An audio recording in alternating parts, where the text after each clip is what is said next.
जब बाबरी मस्जिद गिरी और इनकी धरपकड़ हो रही थी, तब ये चूहे की मानिंद बिल में छुप गए थे और ठिकरा सिर्फ सैनिकों पर फोड़ दिया था। और आज सिर्फ सैनिकों और बाला साहब को ही कह रहे हैं, पूछ रहे हैं कि इनका योगदान क्या है। वहीं दोस्तों आपको बता दें कि बीजेपी के बतौलेबाज नेता नारायण राणे को शिवसेना के प्रवक्ता सांसद संजय राउत ने भी औकात दिखा दी। आइए दिखाते हैं आपको। नमस्कार दोस्तों, आप सबको पता है कि राम मंदिर का उद्घाटन आगामी 22 जनवरी यानी कि 2024 के जनवरी माह के 22 तारीख को होने वाला है।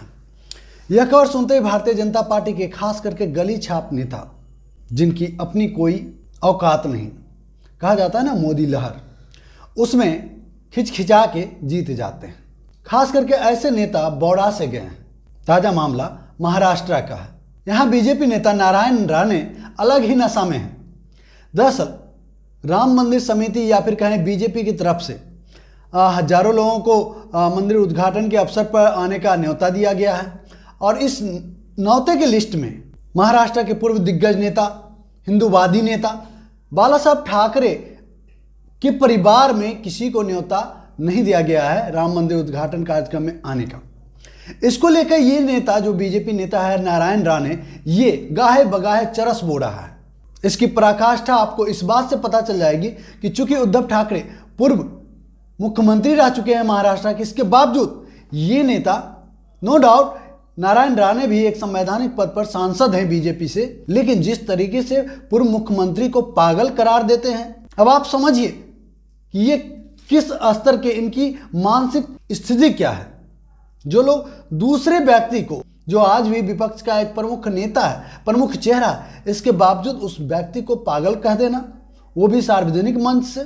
खैर, हम आते हैं उस बयान पर जो नारायण राणे ने महाराष्ट्र में दिया है। उनका कहना है कि आखिर शिवसेना का राम मंदिर निर्माण या राम जन्मभूमि में क्या योगदान है। लेकिन दोस्तों सच क्या है, जब बाबरी मस्जिद गिराई गई, हिंदुत्ववादी नेताओं की धरपकड़ होने लगी, तब बीजेपी के दिग्गज नेताओं ने यह बयान दिया था कि इसमें हमारा या हमारे कार्यकर्ताओं का कोई हाथ नहीं है। हो सकता है कि ये काम शिव सैनिकों ने किया हो। और फिर इसी मामले में बाला साहब ठाकरे ने यह कहा भी था कि अगर ये काम शिव सैनिकों ने किया है तो मुझे अपने शिव सैनिकों पर गर्व है। अब सोचिए, आज हम ये बात नहीं कर रहे हैं कि बाबरी गिराना गलत था या राम मंदिर का बनना सही था। ये चर्चा का विषय नहीं है। दरअसल चर्चा का विषय ये है कि एक बीजेपी नेता राम मंदिर बनने के बाद उद्घाटन के मौके पर महाराष्ट्र के पूर्व दिग्गज नेता, हिंदुत्ववादी नेता बाला साहब ठाकरे के परिवार को कह रहा है कि उनका कोई योगदान नहीं है। ऐसे में आज बाला साहब ठाकरे के योगदानों को बताना जरूरी है। सोचिए, जब बीजेपी नेताओं के हाथ पांव फूल रहे थे, जेल जाने के डर से भागे फिर रहे थे, भूमिगत हो गए थे, ऐसे वक्त में बिना जेल जाने के डरे वो बाला साहब ठाकरे थे जिन्होंने इस मामले को अपने कार्यकर्ताओं, शिव सैनिकों के ऊपर लाया और उसे उन्होंने गर्व का विषय बताया, बिना जेल जाने के भय के। और सोचिए, उस व्यक्ति के बारे में, उसके परिवार के बारे में, उसके कार्यकर्ताओं के बारे में बीजेपी का एक गली छाप नेता कह रहा है। जी हां, आज के बीजेपी के बड़े से बड़े दिग्गज नेताओं को गली छाप नेता ही कहा जाएगा, क्योंकि ये लोग अपने मुंह से कोई बात कहने या कोई काम करने की हैसियत नहीं रखते। सब के सब मोदी लहर की उपज है। तो ऐसे में इन्हें कौन सा नेता समझे हम? ऐसे में इस तरह के उलझुल बयान तो इनके निकलने ही हैं। लेकिन दोस्तों, इन्हें करारा जवाब दिया मन से प्रमुख राज ठाकरे ने।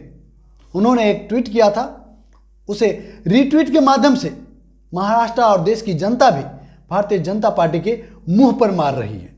आपको मैं दिखाता हूं कि आखिर मन से प्रमुख ने क्या ट्वीट किया था। सुनिए, जिस दिन बाबरी गिरी थी, मुझे याद है जब मैं नीचे वाले कमरे में बैठा था। दोपहर का समय था, बाबरी मस्जिद गिरी थी। 1.5 से 2 घंटे में एक कॉल आई। उन्होंने बाला साहब से पूछा कि यहाँ कोई जिम्मेदारी लेने वाला तैयार नहीं है। बीजेपी के सुंदरलाल भंडारी का कहना है कि यह सब हमारे बीजेपी वालों ने नहीं किया है। हो सकता है शिव सैनिकों ने ऐसा किया हो। मैं वहाँ था। मैं आपको बताता हूँ कि उस वक्त बाला साहब ठाकरे ने कहा था कि अगर ये मेरे शिव सैनिक हैं तो मुझे उन पर गर्व है। सोचिए, ऐसे निर्भय हिंदूवादी नेता थे बाला साहब ठाकरे, और ऐसे नारायण राणे जैसे लोग भारतीय जनता पार्टी के नेता हैं। अरे सर, ये भारतीय जनता पार्टी के नेता अटल जी के 5 साल के कार्यकाल को भी कांग्रेसियों में गिन दिया, जबकि आज़ादी के बाद 70 साल तो ऐसे भी नहीं पूरा हुआ था 2014 में। इसके बावजूद ये लोग कांग्रेस से पूछे थे 70 साल में क्या किया तुमने।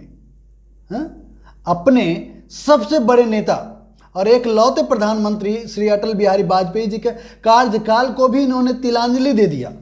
ऐसे लोगों की हैसियत ही क्या होगी, इनकी विचारधारा क्या होगी, ऐसे लोगों पर कितना भरोसा किया जाए कि ये अपने पूर्वजों को कितना मानते हैं और देश के पूर्वजों को कितना मान पाएंगे। ये लोग अगर नेहरू को, गांधी को गाली देते हैं तो इसमें इनकी गलती नहीं है, इनकी परवरिश ही में ही ये बीज मंत्र है। आप गौर करेंगे कि जितने भी भारतीय जनता पार्टी के लोग हैं उनके घरों में देखिए जो हाल लाल कृष्ण आडवाणी, मुरली मनोहर जोशी, इन जैसे वयोवृद्ध नेताओं की है, वही हाल इनके बायोलॉजिकल फादर एंड मदर का होगा। वहीं दोस्तों आपको बता दें कि इसी मामले में नारायण राणे जैसे छुटभैया नेताओं को ही जवाब देते हुए मनसे के सचिन अहिर ने कहा, हमें निमंत्रण मिले या ना मिले, लेकिन राम हमारे आस्था का विषय है। जो लोग आज इन्हें इवेंट बना रहे हैं वो तब भाग गए थे। आप समझ रहे हैं, इनका भी इशारा उसी समय है जब बाबरी मस्जिद गिरी और इनकी धरपकड़ हो रही थी, तब ये चूहे की मानिंद बिल में छुप गए थे और ठिकरा सिर्फ सैनिकों पर फोड़ दिया था। और आज सिर्फ सैनिकों और बाला साहब को ही कह रहे हैं, पूछ रहे हैं कि इनका योगदान क्या है। वहीं दोस्तों आपको बता दें कि बीजेपी के बतौलेबाज नेता नारायण राणे को शिवसेना के प्रवक्ता सांसद संजय राउत ने भी औकात दिखा दी। आइए दिखाते हैं आपको कि संजय राउत ने क्या कहा है। उन्होंने कहा कि जो पूछ रहे हैं कि राम मंदिर के लिए शिवसेना का क्या योगदान है, मैं उन्हें याद दिलाना चाहता हूं कि आंदोलन के समय बाबरी हमारे सामने टूटी थी।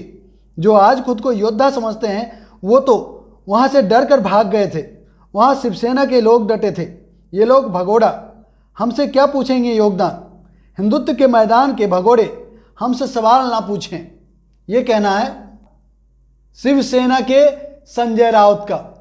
और आप जानते हैं कि शिवसेना के संजय राउत से कितनी फटती है भारतीय जनता पार्टी के नेताओं की, चाहे वो गली छाप नेता हो या फिर शीर्ष नेतृत्व हो। दोस्तों इस टॉपिक पर इतना ही। अगर हमारी ये प्रस्तुति आपको अच्छी लगी, वीडियो को लाइक कीजिएगा, शेयर जरूर कीजिएगा, और जो दोस्त पहली बार हमारे चैनल पर आए आपसे निवेदन है हमारे चैनल को सब्सक्राइब कर लें और घंटी के बटन को जोर दबा दें ताकि हमारा हर एक वीडियो सबसे पहले आपको मिले। जय हिंद, जय भारत, जय संविधान।